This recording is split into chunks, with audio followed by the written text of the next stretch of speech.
Most are afraid of unknown depths, skirting shores thinking world flat. I'm with the island girls in celebration of new religion. Nobody led me or said this way. I sailed alone on makeshift raft with wind as companion.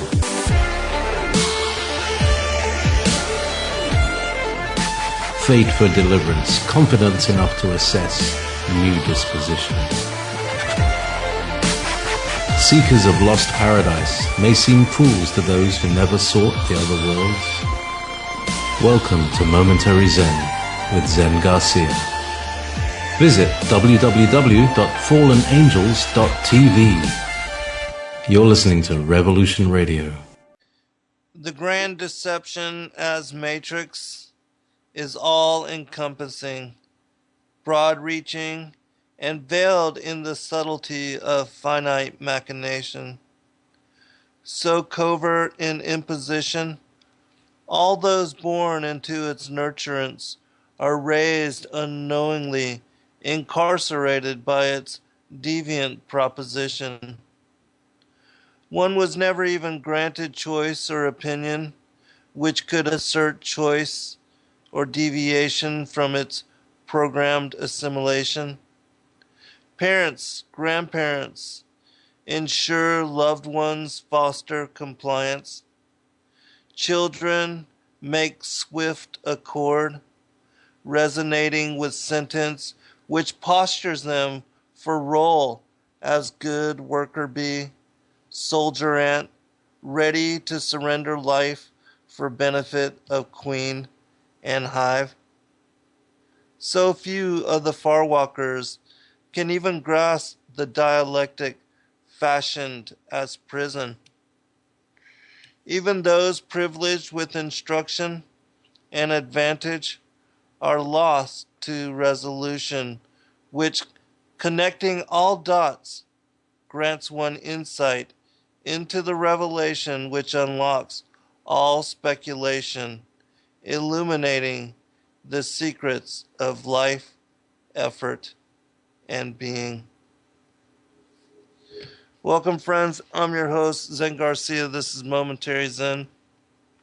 And tonight I'm going to be talking a little bit about the grand deception and the matrix that we're all born into and the strange reality that we're dealing with as world. And my focus is going to be on ritual abuse and murder. And the reason I'm doing this evening, whereas I had wanted to focus on bringing what would be second in the series and a follow-up on last week's show on the giants, the men of renown, mythology, and the connections to the fallen angel, fallen angels, and the enmity between the seed of the woman and the seed of the serpent, which I'll still cover some of that material, but I'm going to delay focus on that particular topic and show.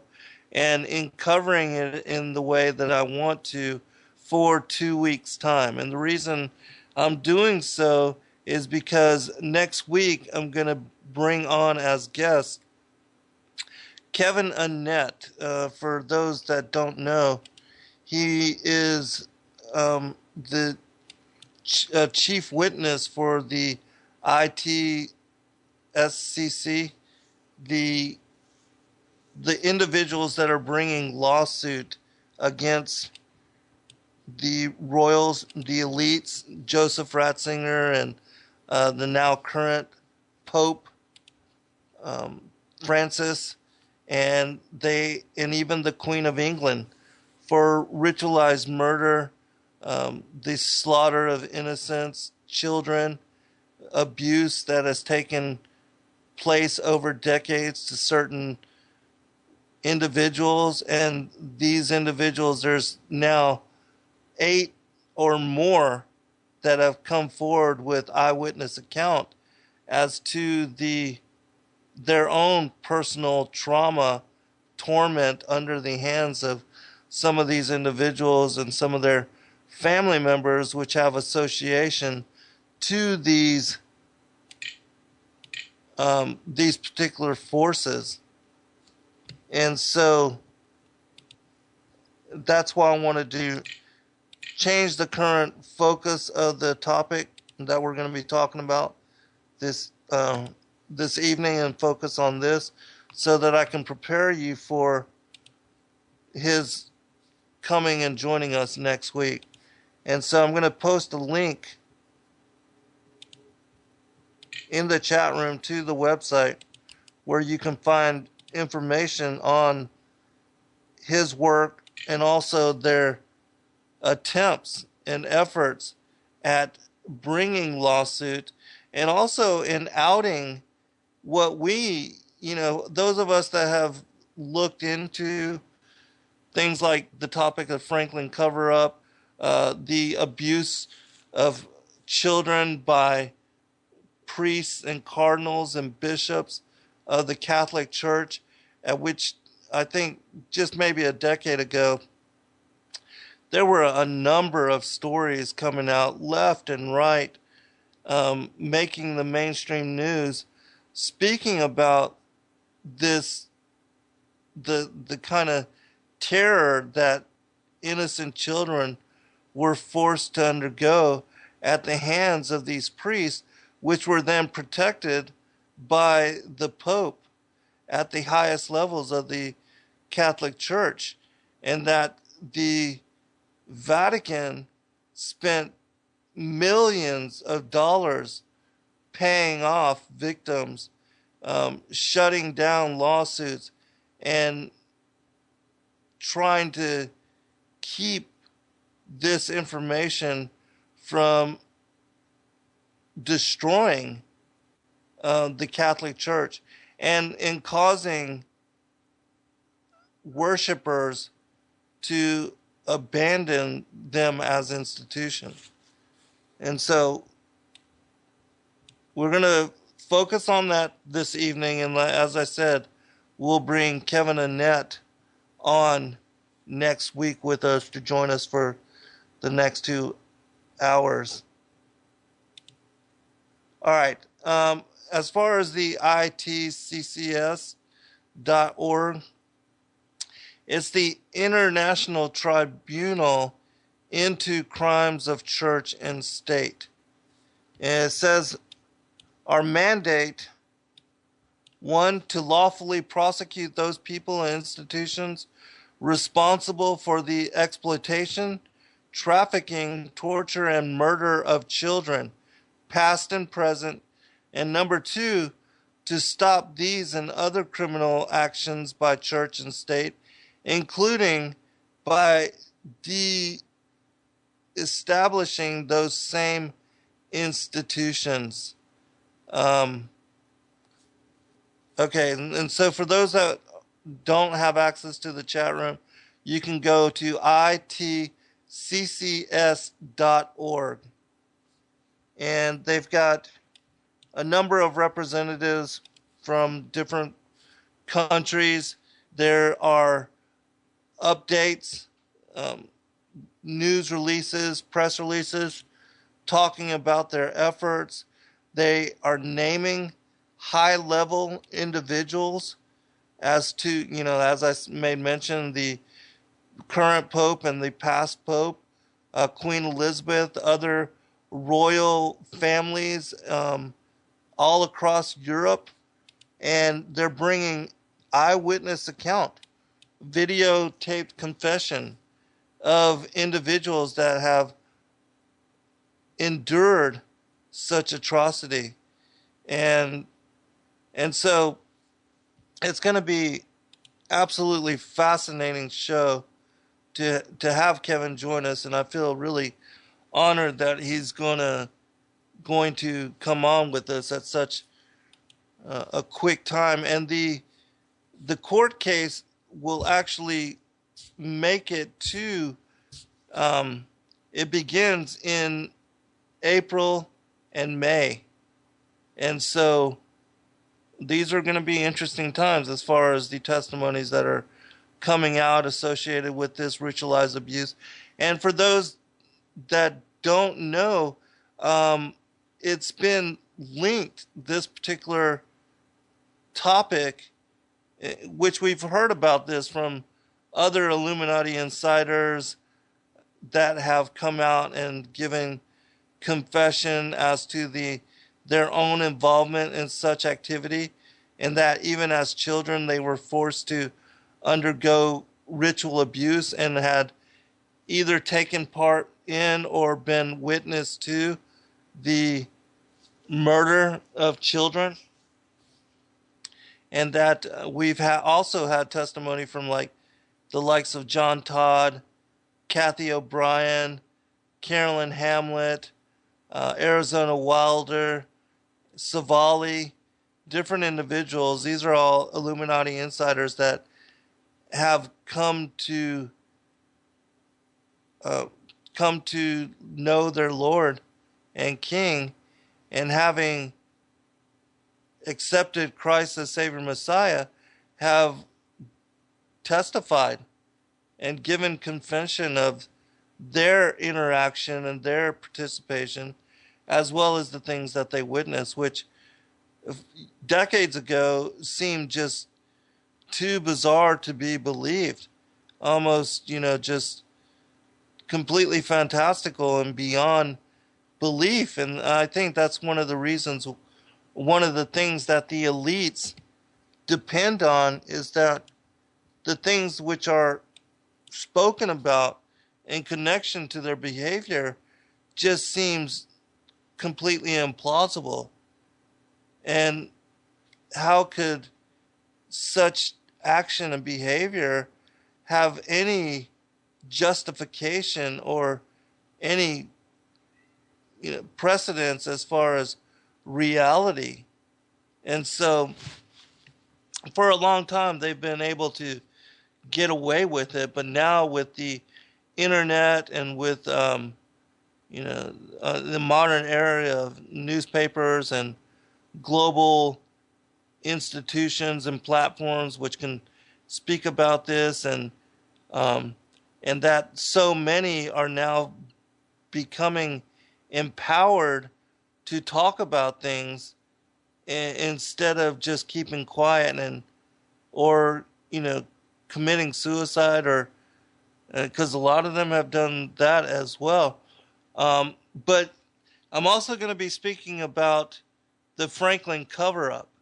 And for those that don't know what the Franklin cover-up is, Senator John DeCamp, back in the early 80s, he was appointed by the Republican Party to go and speak to a group of children, kids and teenagers that were all speaking about and sharing testimony as to their involvement with the Boys and Girls Club of Omaha, and how they talked about how they were flown around in private planes, taken to these political parties where they were given drugs and prostituted to high-level members of Congress, and even to the president, George H.W. Bush, at that time.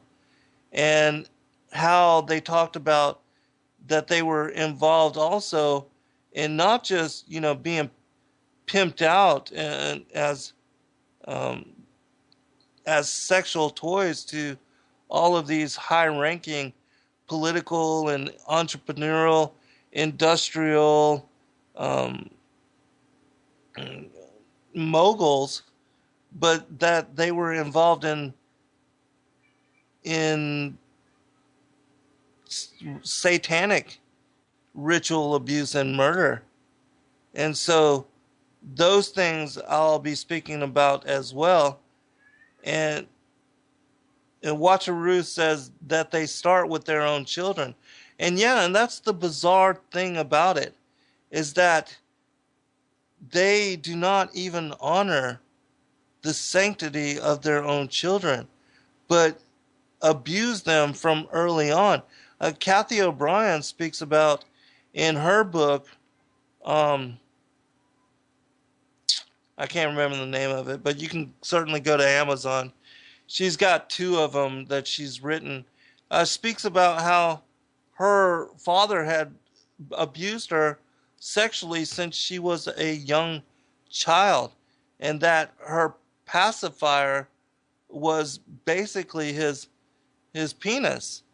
And I mean, it's just horrific that these kind of things are are the kind of uh, incidents that people would have to endure and be exposed to.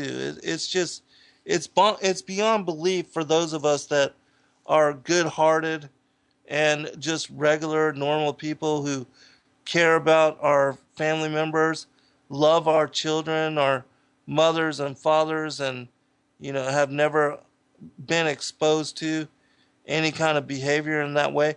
Even though there is a lot of abuse in familial relationships, and that young girls especially, but even young boys, are targeted by family members for abuse. But the kind of abuse we're talking about is instituted. These satanic Illuminati families, they are generational in their organization of abuse and in their efforts to create schizoid type children and to scatter them in personality and mindset. And it's just, again, it's beyond bizarre to us because we just can't understand it. But this is the kind of stuff that the elites, the seed of Cain, these Illuminati families, are incorporating into the raising of their children. It's this is what they call nurturance, and it's normal for them, and that they even offer their children to be given unto sacrifice in order for them to get a step ahead or a leg up as far as wealth or reputation or status or position. I mean, again, it's beyond bizarre. Um, and so when we come back from break, I'm going to share some of the stories from the Franklin cover up first, because you have to remember that what we're going to be talking about was from the late 80s, and it was also one of the initial naming as far as the accusation of Catholic priests in their involvement in the ritualized abuse of children, and also to the cover up by these different popes in paying off victims and their families, so to kind of squash the story and to try to keep a lid on. But it was so prevalent and occurring so often in so many places, which again is just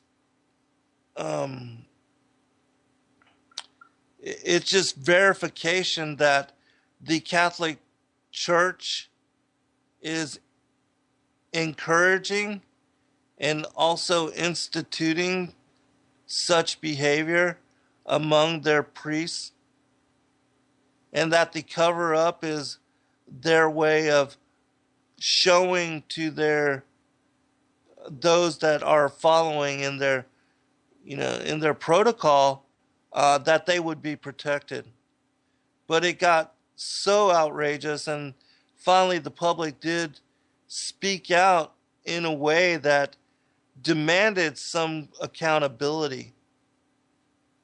And so we will start with that when we come back. But I'm going to go ahead and read about the lawsuit just to give you an idea of what Kevin Annett is involved in.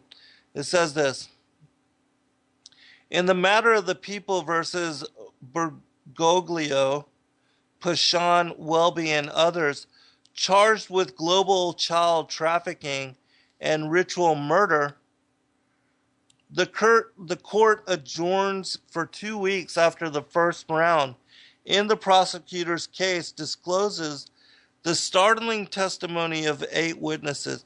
Also, when we come back, I'm going to post links to some of the video of these eyewitness testimony. It's just heartbreaking. And the individuals that have come out and have shared their information, you can tell that they have been traumatized their whole lives. I mean, just imagine that you're a child, and from the time that you can even recall having memory and are able to even fathom your surroundings and your environment, that all you can remember is being abused physically, sexually, verbally, emotionally by all the members of your family that you would expect would love you and want to protect you and to keep you from such harm. Your mother, your father, grandfather, uncles, aunts, brothers, sisters. I mean, it's just, who do you turn to? And how do these children even survive? I mean, how do they not just at first opportunity kill themselves and remove themselves from such a situation? It's just, it's absolutely horrific. All right.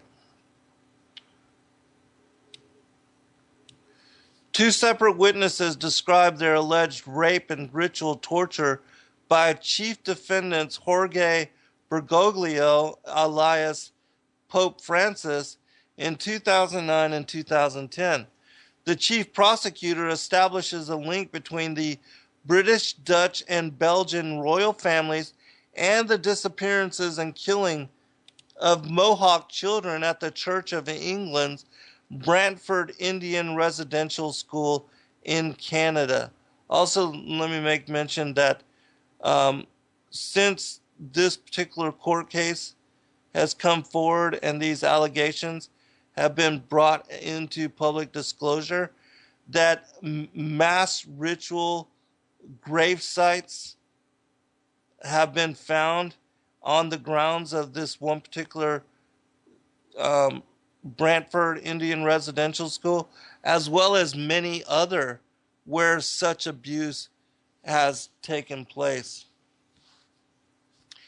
Jesuit records are introduced as evidence detailing the so-called magisterial privilege decreeing papal involvement in, quote, the Ninth Circle ritual murder of newborn children. The same records identify Joseph Ratzinger as a member of the Knights of Darkness SS sacrificial cult during World War II. ITCCS Field Secretary Kevin Annett, who is the individual that will be joining us next week, is scheduled to testify before the court during its second round of sessions in early May to corroborate witnesses' testimonies from his own work and experience. A prominent Vatican official initiates back-channel communication with the court and offers key evidence as magistrates consider extending closed court sessions during May. The court and its affiliates will issue an Easter proclamation this Sunday, April 20th, and endorse public action at the Vatican Catholic churches across the world. Reverend Kevin Annett will lead a public ceremony of exorcism and replacement at a prominent Catholic cathedral on that day. Following 8 days of court procedure and the commencement of the citizen prosecutor's case against the three chief defendants, the first common law adjudication of evidence concerning global child trafficking has adjourned for 2 weeks until 10 a.m. GMT on Monday, May 5th, 2014. Commencing on Tuesday, April 8th, after an opening court session, the day before the case by the Citizen Prosecutor's Office presented evidence directly linking all three chief defendants with the planning and execution of child trafficking networks within the Roman Catholic and Anglican churches, and with the practice and concealment of the ritual rape, torture, and killing of children. Along with considerable documentation, the prosecutor introduced notarized affidavit statements from 8 eyewitnesses to these crimes, including videotaped interviews with 2 adolescent women who claimed to have been tortured and raped by a chief defendant, Jorge Bergoglio, Pope Francis, during the spring of 2009 and 2010 at horrific cult functions connected to the Ninth Circle Child Sacrifice Network. Survivors of these rituals describe newborn babies being chopped to pieces on stone altars, and their remains were then consumed by the participants, described the chief prosecutor to the court. The survivors during the 1960s period were forced to rape and mutilate other children and then cut their throats with ceremonial daggers. We'll be right back. All right, welcome back, everybody. Couple comments from the chat room. Lou says it is called the Detroux case, Detroux. Now, I'm not sure if this is, one of those satanic ritual abuse cases, but I do have a whole list of cases where satanic abuse has been involved. Even the John Benet Ramsey case is one of those that was covered up that has connections to what we're talking about. Watcher Ruth says the control comes from the fracturing of the mind for self-preservation. The most easily controlled emerging personality is abused and further traumatized as they are programmed. And this particular technique that Watcher Ruth is speaking about, it's called the part of the Monarch program, and that it has been perfected by what was the doctor from the Nazi Joseph Mengele, and that he was involved even in in doing this mind control and these kind of torture, ritual abuse to individuals such as Arizona Wilder and I believe to Kathy O'Brien, and that many of these individuals have been put through such ritual abuse. And so, and we're going to read some testimonies now. I'm going to share, and if anybody has any further information, certainly share it in the chat room, and I'll get to it as soon as I can. But again, I wanted to mention this book, The Franklin Cover-Up, and for those that have never read it, I'm going to put a link in the chat room to where you could download a free PDF copy for yourself. And it's absolutely fascinating information. And again, it's one of those that was on the forefront of the connections to priests, Catholic priests, and also to these um, what we think of as programs that are, uh, fostering programs for boys or girls, which again gets them involved. Some of the children are involved in clandestinely in such abuse and are put through what we're talking about this evening. And so we're going to see how far the rabbit hole goes, because just in what I read in the last part of the first segment with the different eyewitness accounting and the accusations being levied against individuals such as the popes um, and also to some of the, like, the queen and these royal elitist families.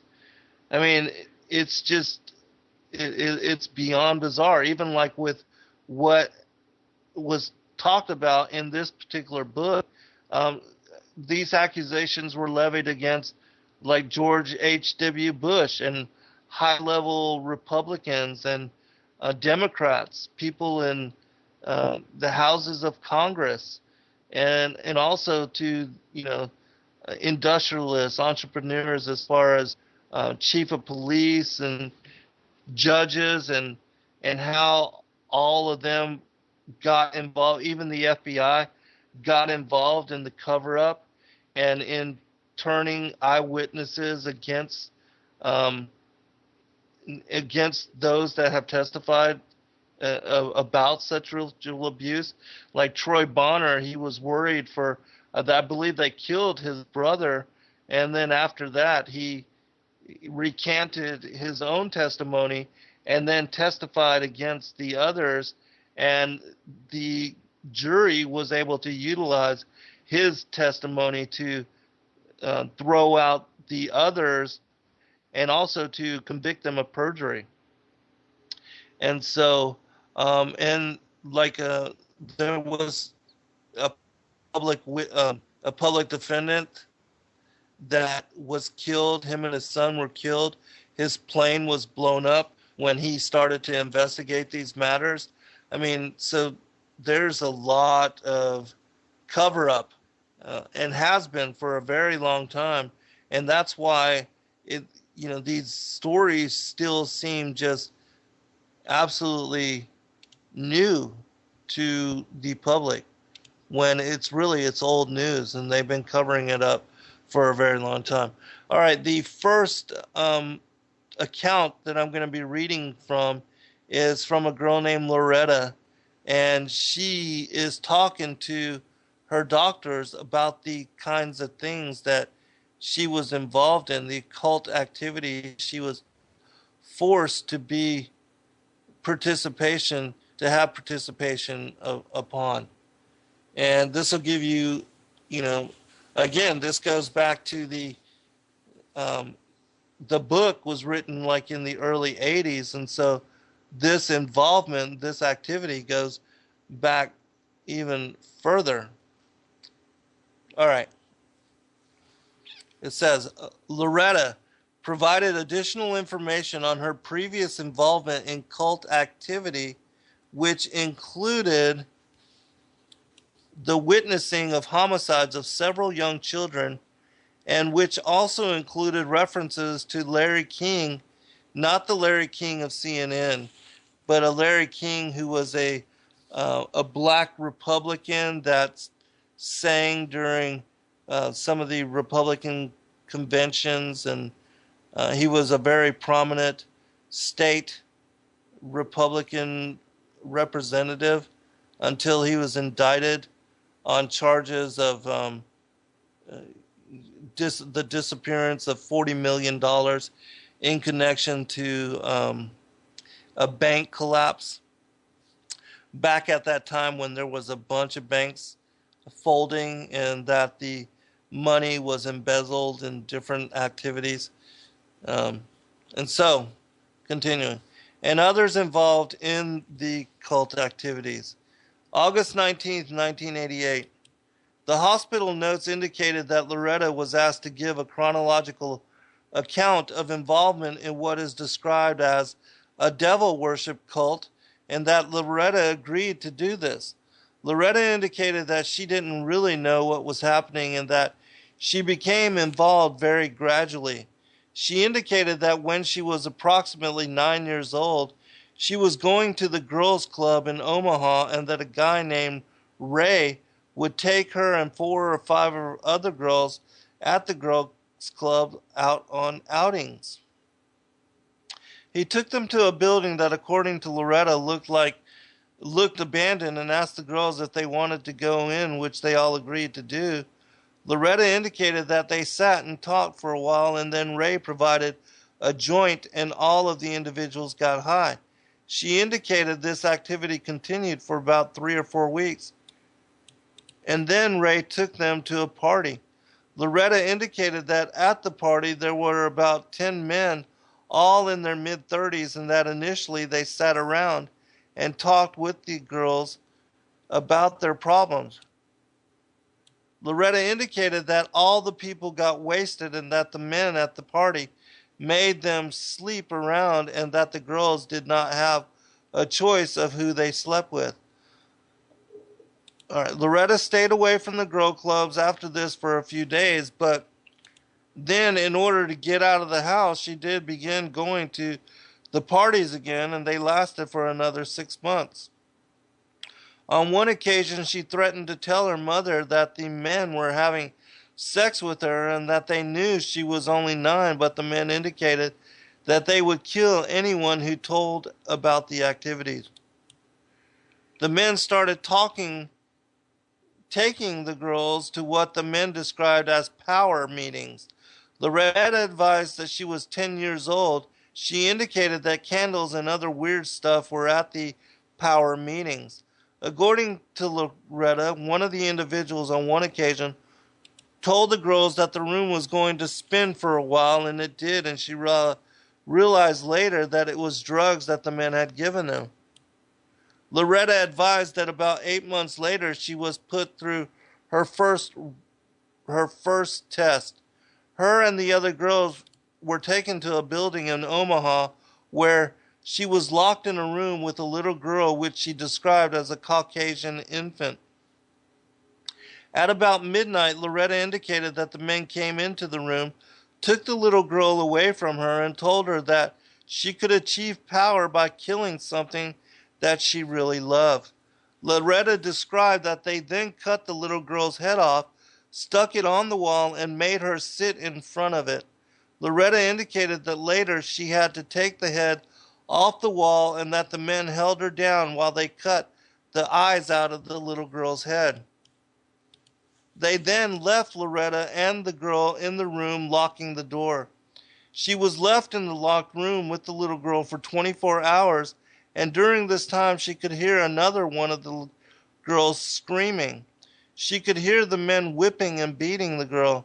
Shortly after this, the men came into the room and told Loretta that she had passed the test, and then drove her a couple blocks from her house and let her out. Loretta indicated the next time that she saw the men, she had gone to a friend's house who was having a party, and the men showed up. Loretta identified 2 of the men as Larry King and a Mr. Finch, who Loretta indicated was a school principal. Additionally, she identified parties as Ace, King Horse, Jerry Lucifer, and Mike. After one such party, Loretta said another girl called OPD and reported that she was raped and tried to press charges. Other girls covered up the rape for the men. Loretta indicated that she again threatened to tell about the activities, and the men said they would kill her or her mother. At another meeting, Loretta indicated devil worshipping was practiced and that another small boy was sacrificed. Loretta and the other girls were in the other room, and she could hear the little boy screaming. She then indicated the child was fried and eaten by the girls. Loretta indicated she refused to take part in this, so that the men beat her for 2 days. At additional meetings, Loretta indicated the men told her and the other girls that they must sacrifice for power, and described 3 incidents where further sacrifices took place. The first, a 1-year-old white female had her head taken off by a saw. The second, a 4-year-old white male was hung on the wall and darts thrown at him.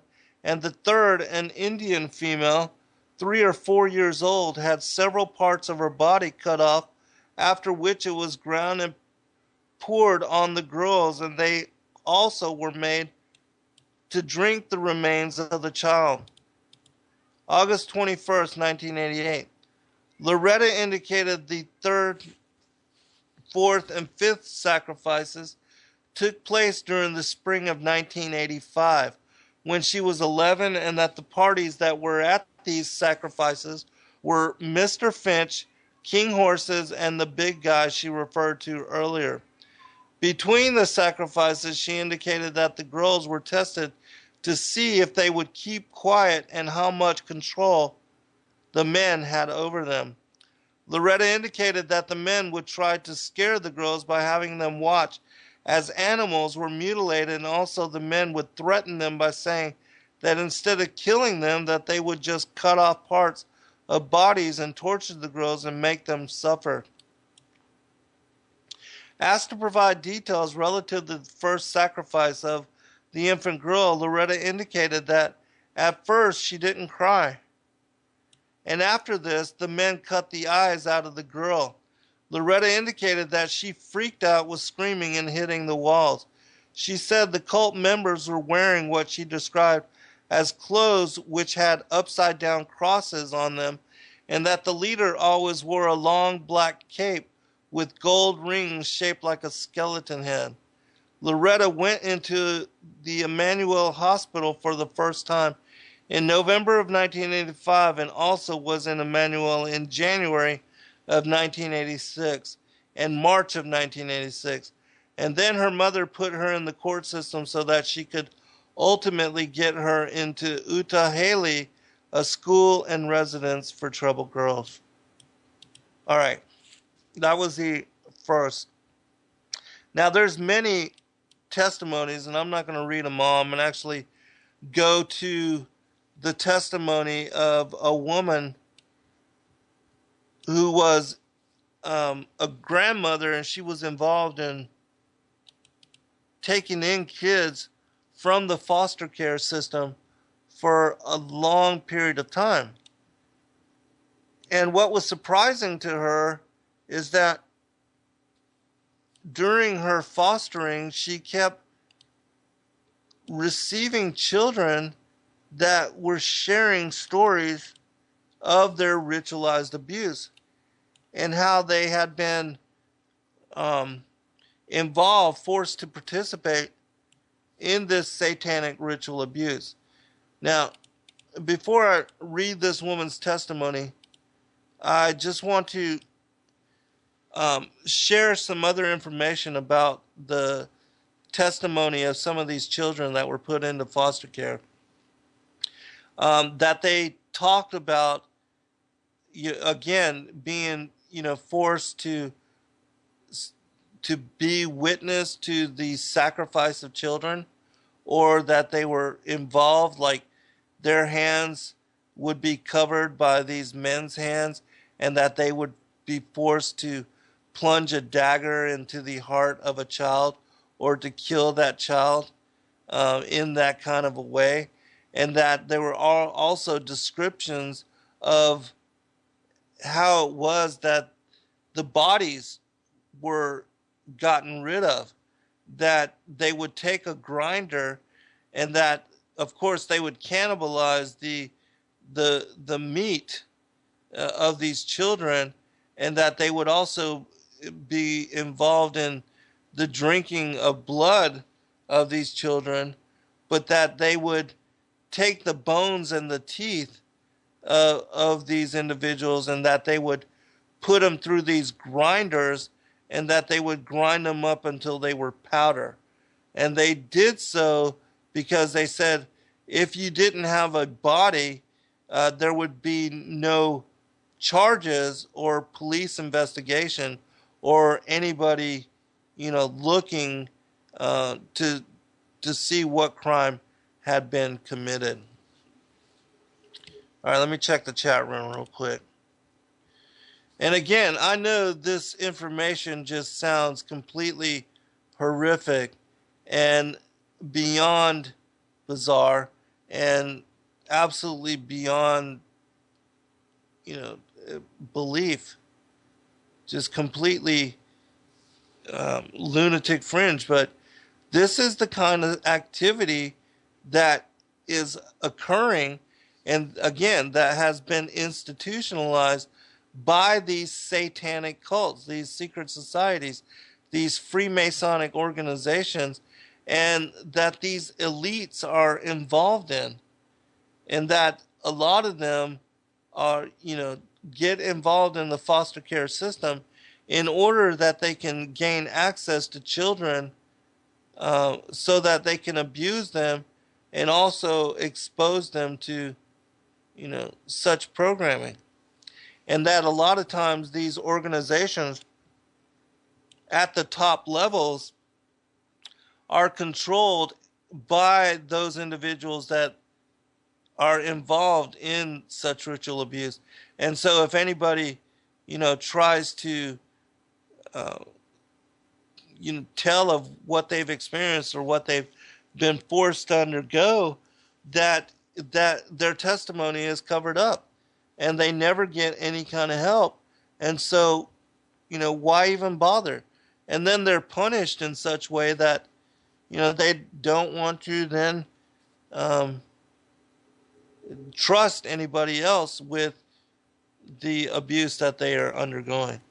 All right, this testimony that I'm about to read, which we might not make it through, but I'm going to try to, is the account of Kathleen Sorensen, a groundbreaking account of satanic activities in Nebraska, coming from Kathleen Sorensen, the foster mother who took in Nellie and Kimberly Patterson after they fled from the Webbs. And the Webbs were a satanic family that had abused these two girls. Mrs. Sorensen decided to speak out about what she had learned from children in her care.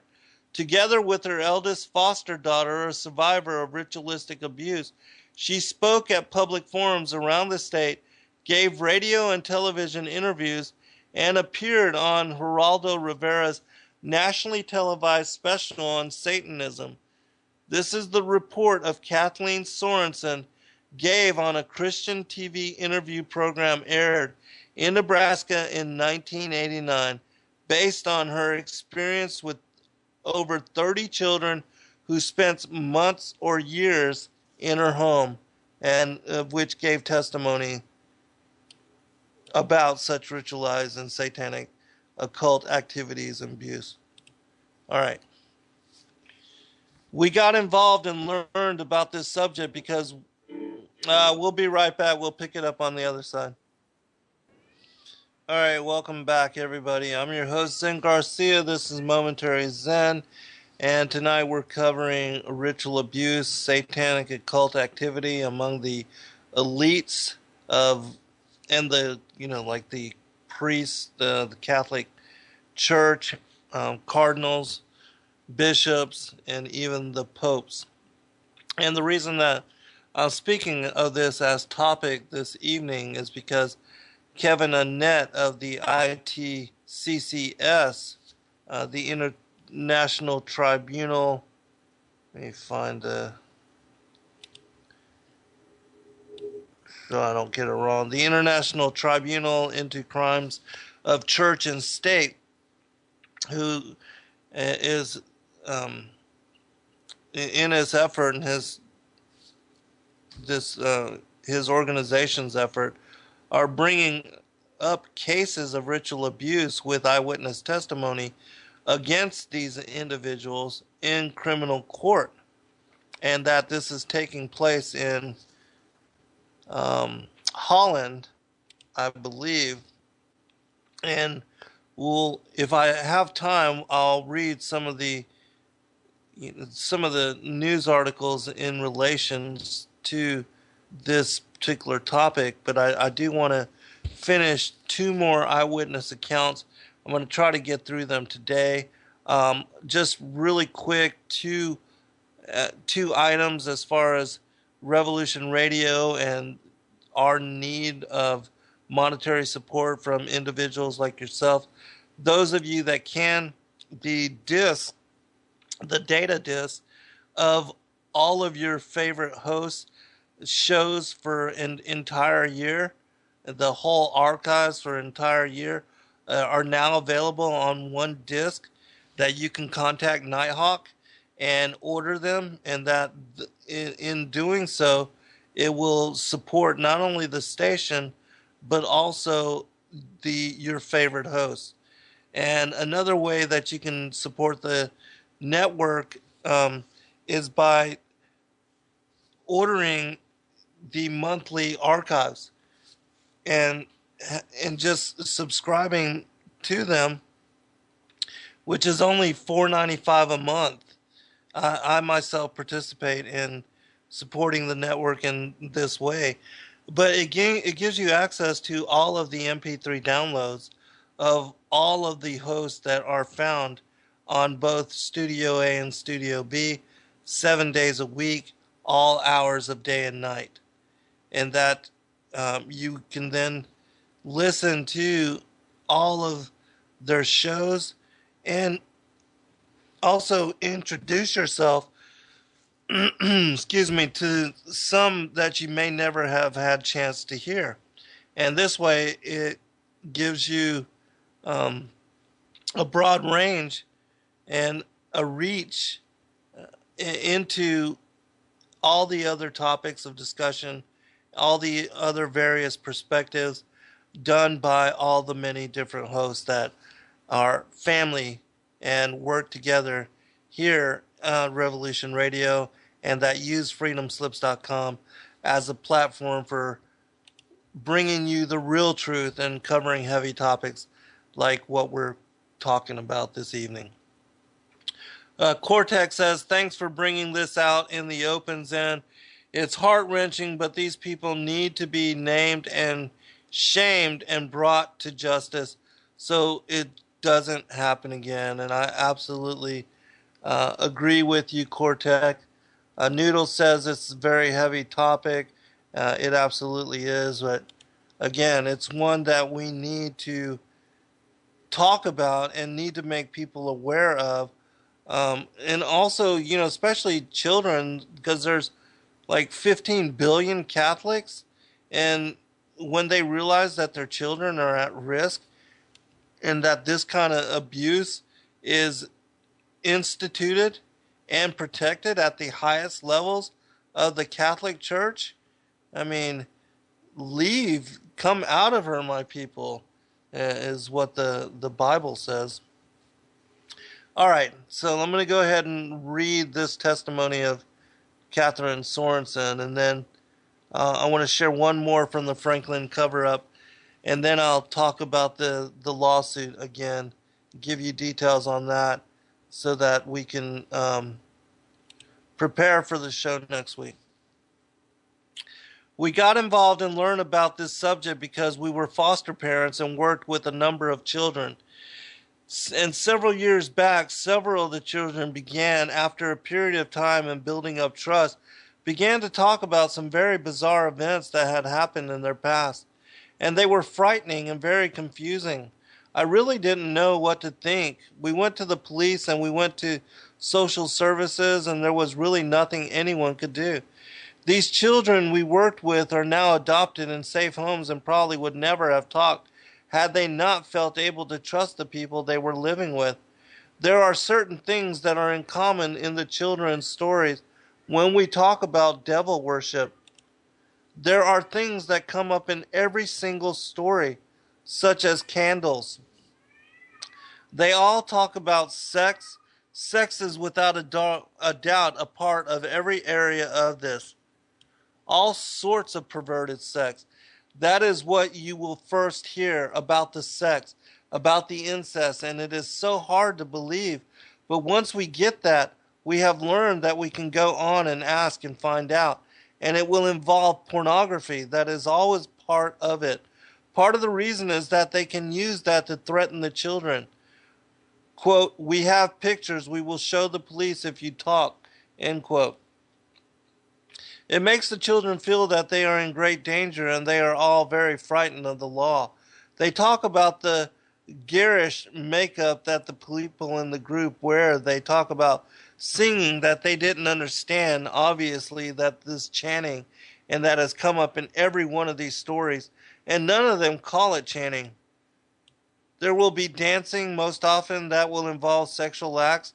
There will always be a leader, and they will be very frightened of the leader. These children from a very young age, and I am talking about children who came out of birth homes, the family they were born to, worship the devil. That's all I can share, and I don't pretend to be an expert. All I can tell you is what the children have told me. My husband and I say we know things we shouldn't know.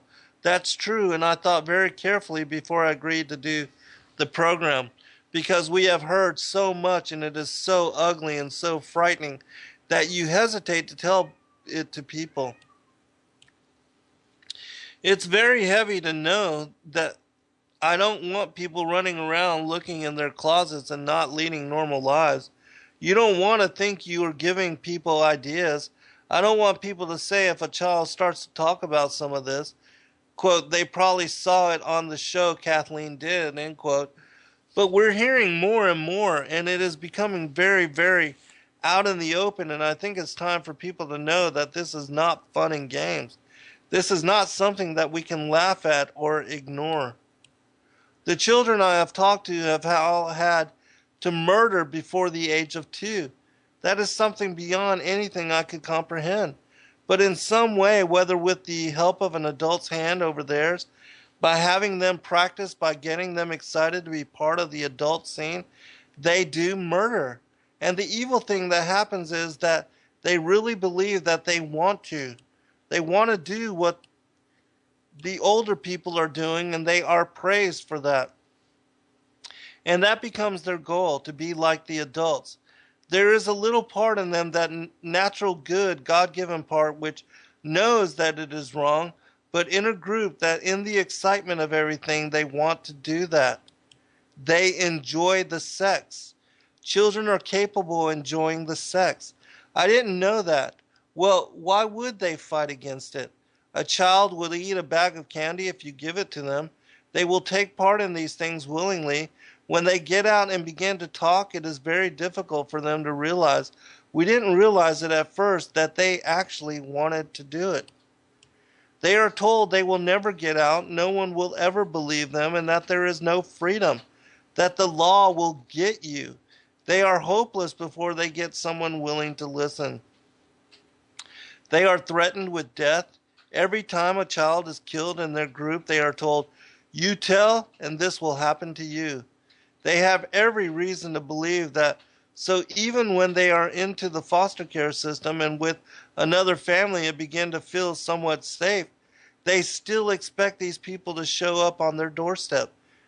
They believe that these people know everything they are doing, everyone they're talking to. One teenager told me that she had been told that if she ever got married that they would fool her. It would be one of them and she wouldn't know it ahead of time. They set them up to fail in every area. It is very prevalent in the Midwest, Iowa, Nebraska, Missouri.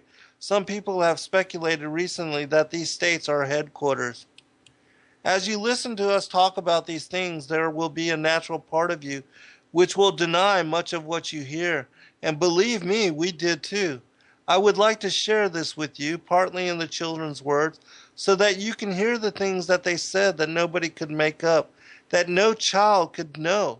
That's what eventually convinced me, along with the deep emotion, the grieving, screeching damage and hurt that they cry out with as they talk. The children I will be talking about, these are all children that I personally talk to. They are today between the ages of 5 and 17. When they talked, they were between the ages of 5 and 15. When these things occurred to them, they were between the ages of, well, birth, but of when memory enters in. I would say a year and a half to 8. So we are talking about very small children. We are talking about children forming consciousness at that time, learning right from wrong. These children do not know. They come out and do not know what is right. They are confused. What they did before that they were rewarded for is such a horror to anybody else that they are shunned. And most often they have been in multiple placements. They will go to a home. They will steal. They will lie. They will hurt animals. One little guy would sharpen pencils and try to stab people. I don't mean poke, I mean stab. People don't like that in their homes. They don't have any idea what it is. They just think, we have a weird kid. Many are sent to psychiatric hospitals where they are labeled psychotics, schizophrenics. And who would want them in? I praise God that He brought so many of them into my life and through our home, and that there are other families like ours. It is just a movement of the Holy Spirit, and the only way I can explain it. I will begin with the first stories that we heard, which will seem horrible to you, but are very mild to me because we have progressed and heard far worse things. The first story is about two little boys who were 7 and 9 when they talked, and they told about sexual abuse at one point and were very grieved. We talked about good and bad touching, and we thought we really had gotten to the bottom of it. And then that afternoon, the little one began to cry, and when we couldn't get the answer from him, the older brother said, he is probably crying because he was in the room when they killed his friend. That was the first one we know about. And as they described that, they talked about that particular victim being brought into a room, hands and arms tied, mouth taped, and how there had been X's marked on his body, on his vital organs. That was bad enough. Within a very few weeks, we learned that it was not the adults who had killed that child.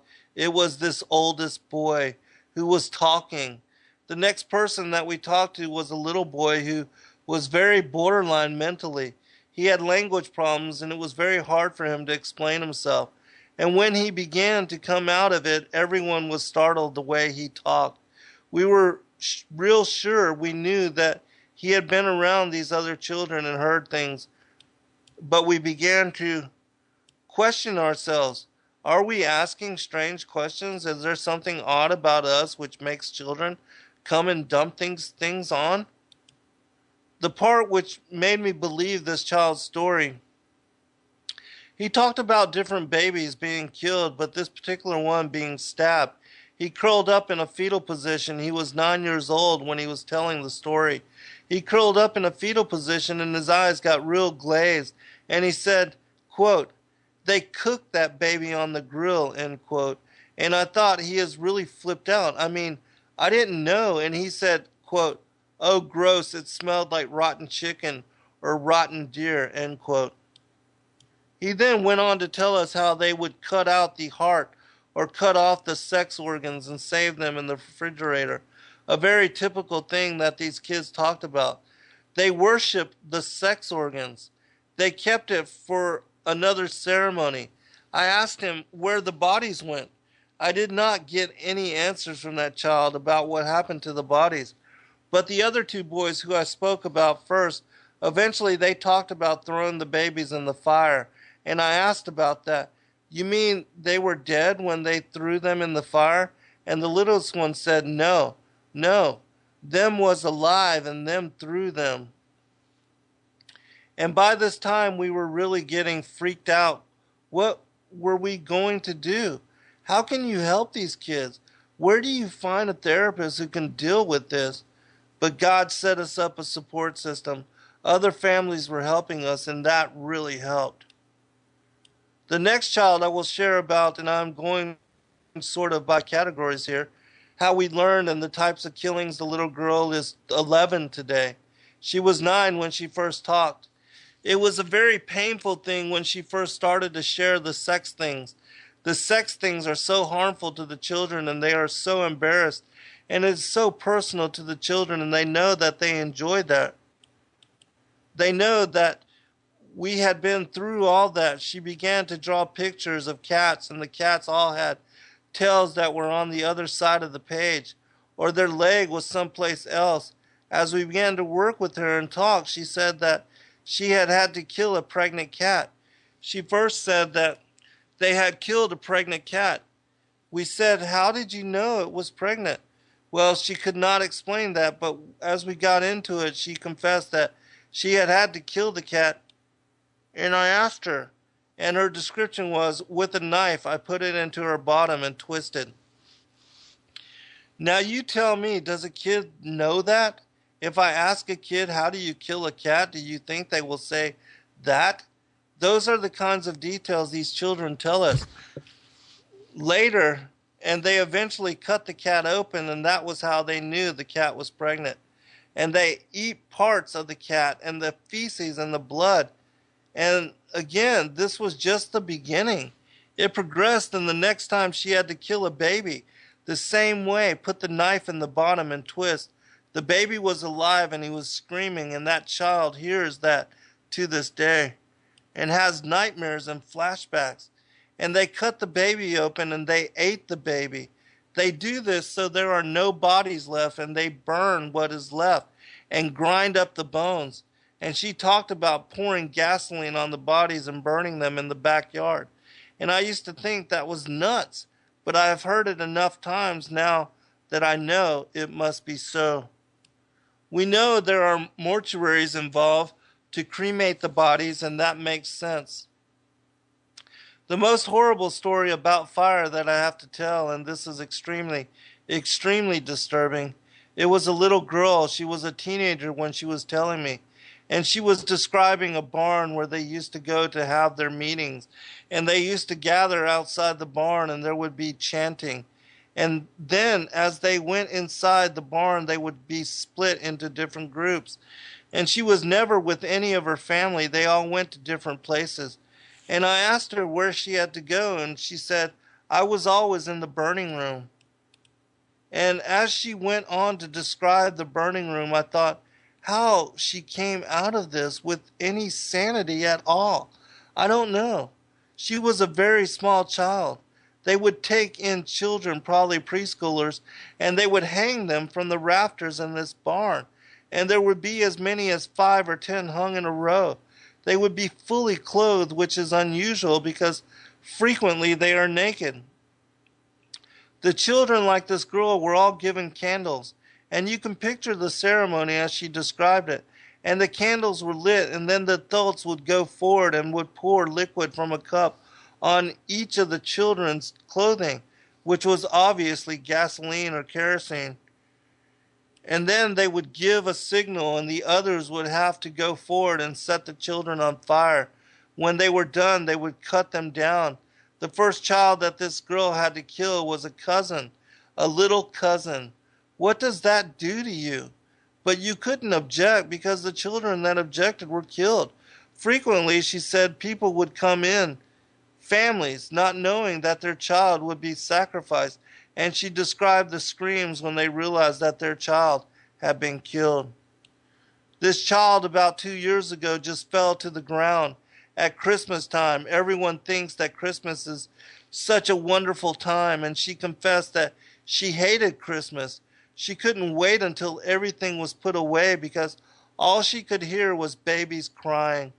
Christmas is the time when the most babies die. And she covered up her ears and cried for 2.5 hours and screamed, "Stop it, stop it, stop it. Talk to God and make him stop it." All she could hear is the screams and the babies crying. Christmas for the children I have talked to has been one of the worst times. I have had 3 children tell me about a very similar ceremony, and I will kind of merge that and tell you how it went. They were taken to a church, and all the children, it is a very festive occasion, and they are taken to the front of the church, and a small child is now brought in. 2 of them talked about babies, and they put them on a platform. The adults are all celebrating and dancing and singing, and the children are getting into the spirit of it. And what they are doing is forming a circle around the child. And of course, the child represents the child Jesus. And they begin mocking and spitting and calling names. And then they encourage the children to begin doing it. And you can imagine how it gets out of control. And at some point, they hand all of the children knives, and then they are all hacking and slashing until the baby is dead.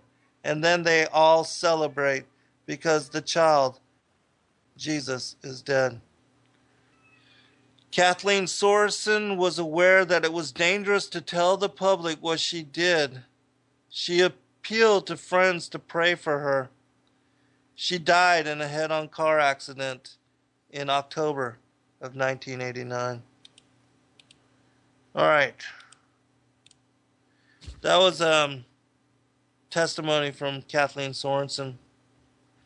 Now I want to share one more testimony.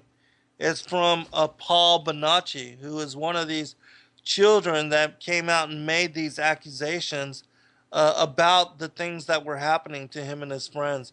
He was one of those that were fostered through the boys club and was taking around, flown around to all these political parties. And he actually has a picture, like picture perfect memory to where he can remember every detail of everything. And he's able to relate it. And he wrote a diary during this particular time. And his diary was shared with John DeCamp, who wrote the Franklin cover-up. And in one of the accounts that he provides in his diary, it gives a testimony as to him and another boy being flown, Nicholas, being flown to a place outside of San Francisco that had large trees, and how they were involved in ritualized abuse there. And we now know this place to be Bohemian Grove. We'll be right back. All right, welcome back, everybody, for what will be final segment. I'm going to try to cover this last part as far as this information on Paul Bonacci. And what I was talking about earlier before we went to break was that his eyewitness testimony is one of the first accounts of Bohemian Grove and the ritual abuse that has been taken part there. And this is at a time before supposedly Alex Jones infiltrated, which I don't know if you believe that. I don't believe that. I believe that he was allowed to bring forth testimony as to what is going on there, and that whole cremation of care mock ceremony is just disinformation to let us believe that they are only doing mock rituals, when according to this particular account that we're going to go into, there's absolutely children being sacrificed there, and that there's a satanic occult element which is covering up the ritual abuse of these children and the things that they are being. And I want to also give a warning, a disclaimer, that the account that I'm going to be reading from is quite graphic, and that really it's going to be kind of, it's not for the faint of heart. And certainly if you have any children in your particular that might be listening, they might not want to hear this particular part or segment of the show. Oh goodness. All right, let me see if I can. All right, the account from Paul Bonacci, and this is again from the Franklin cover-up. This is the account from his diary. I went in January of 1984 on every trip. I was paid by men King knew for sex. In the summer of 1984, sometime I went to Dallas, Texas, and had sex with several men King knew in a hotel. I flew on YNR Airlines and CAM Airlines normally for King. I never had much personally to do with King, only went where he told me to go. In or on July 26th, I went to Sacramento. Now, notice the date here, too. July 26th. I went to Sacramento, California. King flew me out on a private plane from Epley Airfield in Omaha to Denver, where we pick up Nicholas, a boy who was about 12 or 13, and then we flew to Las Vegas to a desert strip and drove into Las Vegas into some ranch and got something, and then flew on to Sacramento. We were picked up by a white limo and taken to a hotel. I don't remember the name of it. We, meaning Nicholas and I, were driven to an area that had big trees. It took about an hour to get there. There was a cage with a boy in it who was not wearing anything. Nicholas and I were given these Tarzan things to put around us and stuff. They told me to F the boy and stuff, and at first I said no, and then they held a gun to my balls and said to do it or else lose them, or something of that like. I began doing it to the boy and stuff, and Nicholas had anal sex and stuff with him, and we were told to F him and stuff and beat on him, and I didn't try to hurt him. We were told to put our D's in his mouth and stuff and sit on the boy's penis and stuff, and then they filmed it. We did this stuff to the boy for about 30 minutes or an hour when a man came in and kicked us and stuff in the balls and picked us up and threw us. He grabbed the boy and started effing him and stuff, and then the man was about 10 inches long, and the boy screamed and stuff, and the man was forcing his D into the boy all the way, and the boy was bleeding from his rectum, and then the men tossed him and me and stuff and put the boy right next to me and grabbed a gun and blew the boy's head off.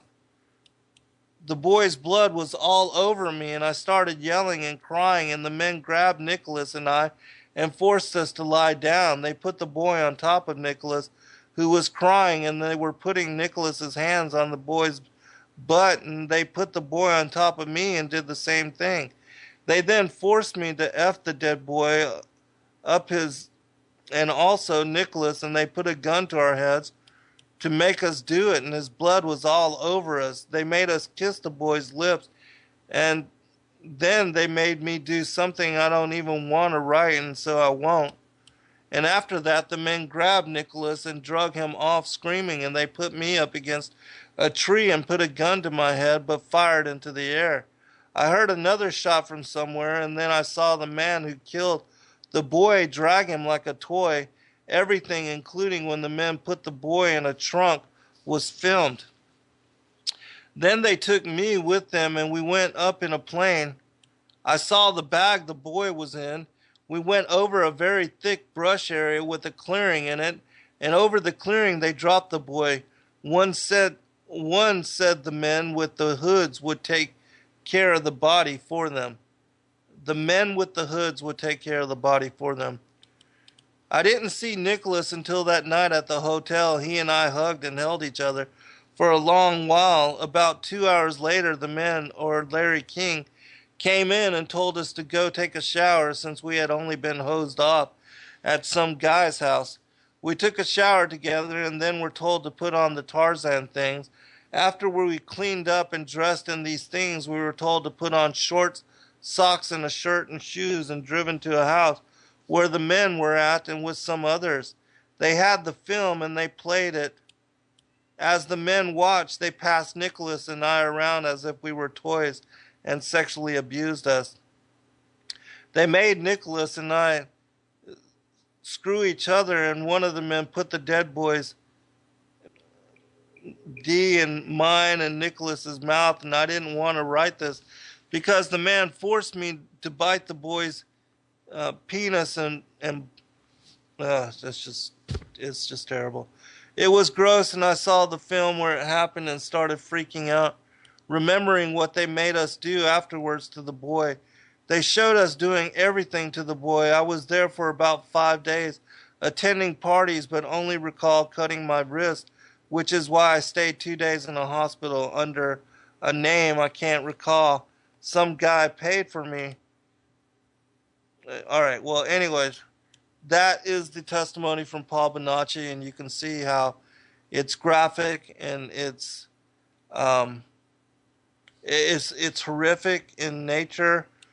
But they were talking about the satanic group, the men with hoods, the large area outside of San Francisco with the large trees, which we know that to be Bohemian Grove, and that all of this was filmed, so-called, by Hunter Thompson, who, during the events of 9/11 afterwards, he was suicided for um, it, coming out in an interview and talking about the elites and their connection to it. But anyways, so I just wanted to share those three eyewitness stories from the Franklin cover-up in order to let you know, even early 80s, this kind of stuff was going on. And I did post a link in the chat room also to a 2-hour interview. A 2-hour interview in the from a YouTube video of a woman that was ritually abused by her family, her grandfather, her grandmother, her grandfather, her uncles, even her father and her mother.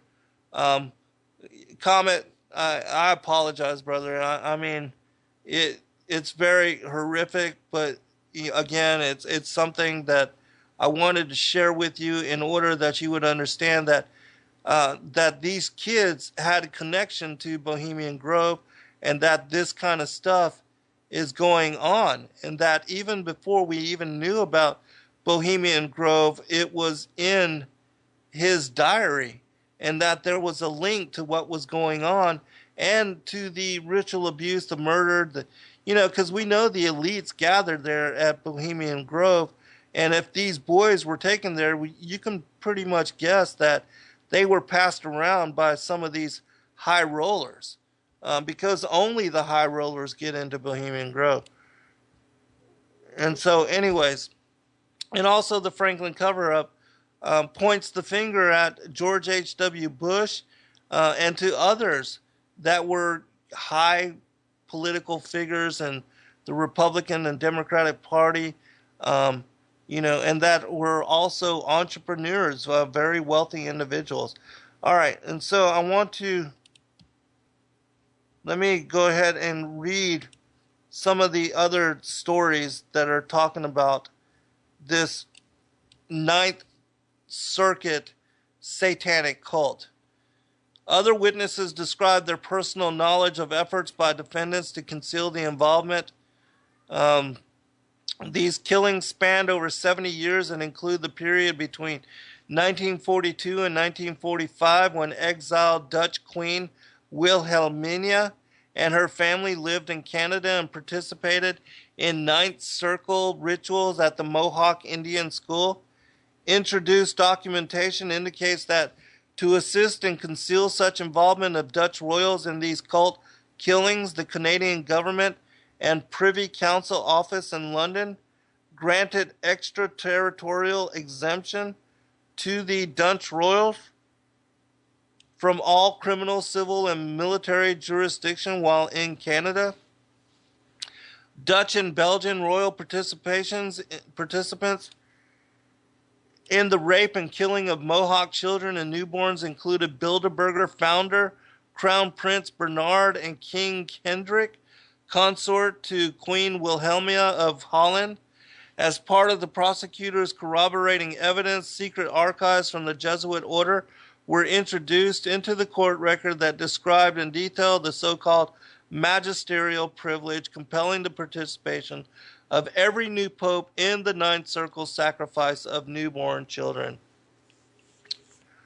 The records suggest that the Ninth Circle was established by the Jesuits just prior to their staged disbandment in 1773, and their establishment 3 years later of the so-called Illuminati cult. Also, references are also made to organized child sacrifice rituals at Catholic cathedrals in Rome as early as the year 1528. These archives clearly indicate a premeditated plan for centuries by the Jesuits to ritually murder, kidnap newborn babies, and then consume their blood, born of a twisted notion of deriving spiritual power from the lifeblood of the innocent, and thereby assuring the political stability of the papacy in Rome. Every pope was expected to and did in fact participate in these monstrous rituals. These acts are not only genocidal but systemic and institutionalized in nature and indict the Roman Catholic Church and the Jesuits as a whole and every pope since at least the year 1773. The same collection of Jesuit archival records make references to a child sacrificial cult known as the Knights of Darkness, established by the Nazi Waffen SS division in 1933 with Jesuit backing. The archives identify former Pope Benedict Joseph Ratzinger as a member of the Knights and as an armed SS chaplain assistants at the Ravensbrück concentration camp in Germany, where he participated in sacrificial rites using children transported to the camp or kidnapped from political prisoners. The latter practice was a common Jesuit undertaking in Spain, Argentina, and other fascist regimes, and one implicating chief defendant Jorge Bergoglio, Pope Francis, while he was a priest, bishop, and frontman for the military junta in Argentina during the 1970s.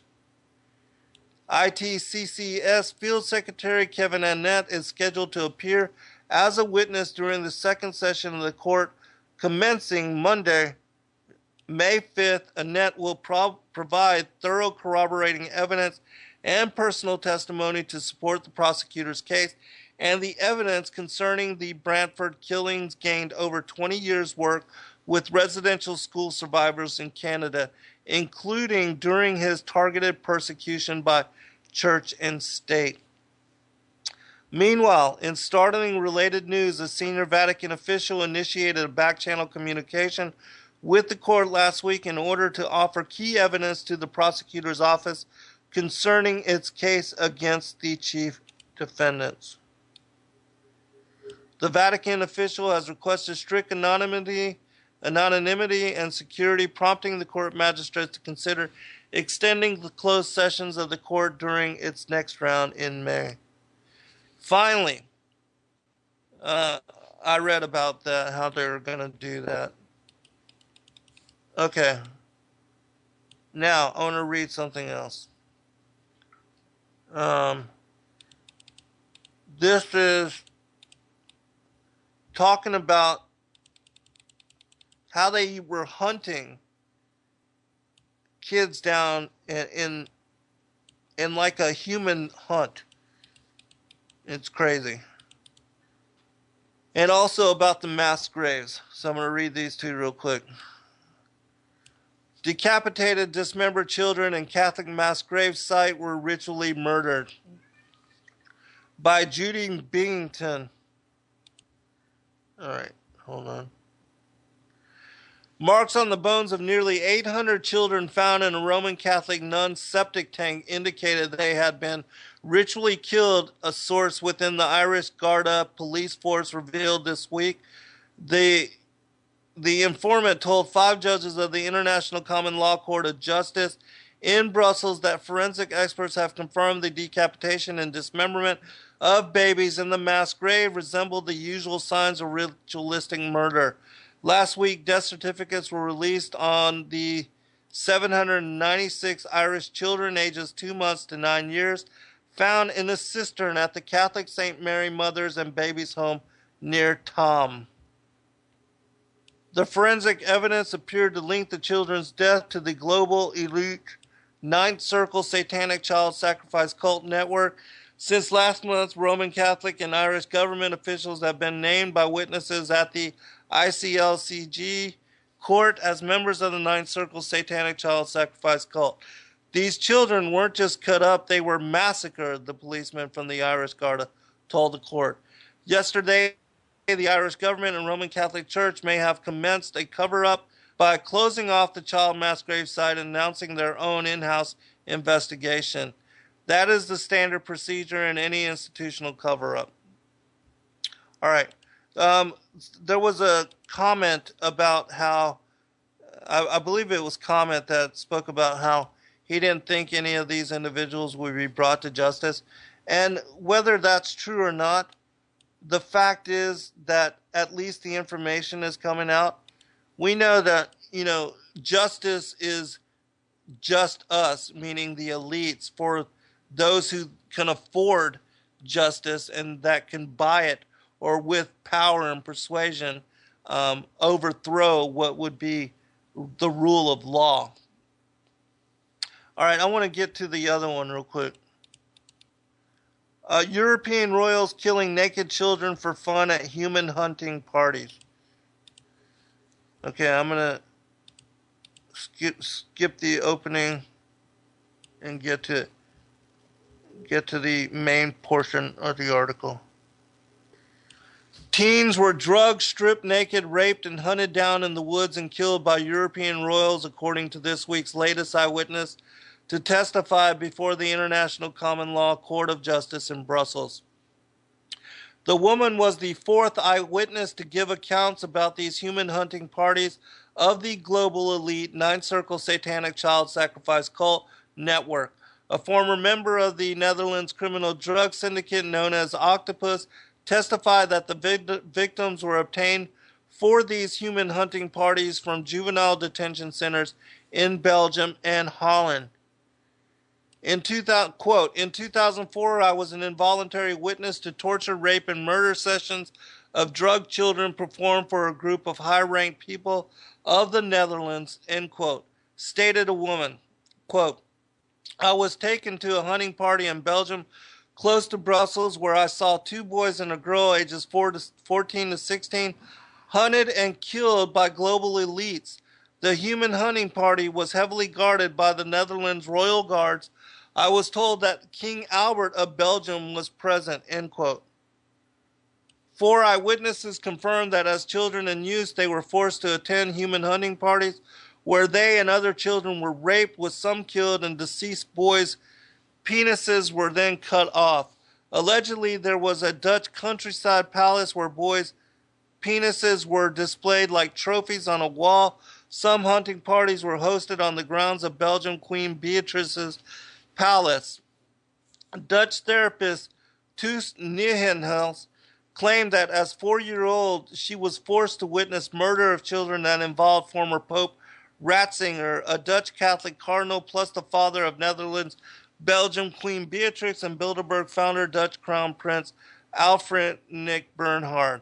Quote, I saw the former Pope Ratzinger murder a little girl, end quote. Another witness confirmed, quote, it was at a French chateau in the fall of 1987. It was ugly, horrible, and didn't happen just once. Ratzinger and Bernard were some of the more prominent men who took part.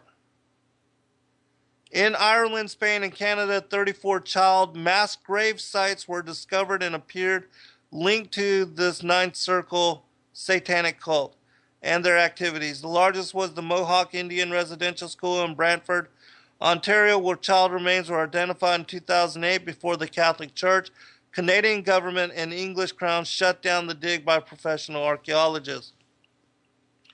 The 2013 court had found Queen Elizabeth and Prince Philip guilty for the October 10th, 1964 disappearance of 10 native children from the Catholic residential school. All right, we'll pick this up next week where we have Kevin Annette join us for eyewitness testimony on this case. God bless all. Good night.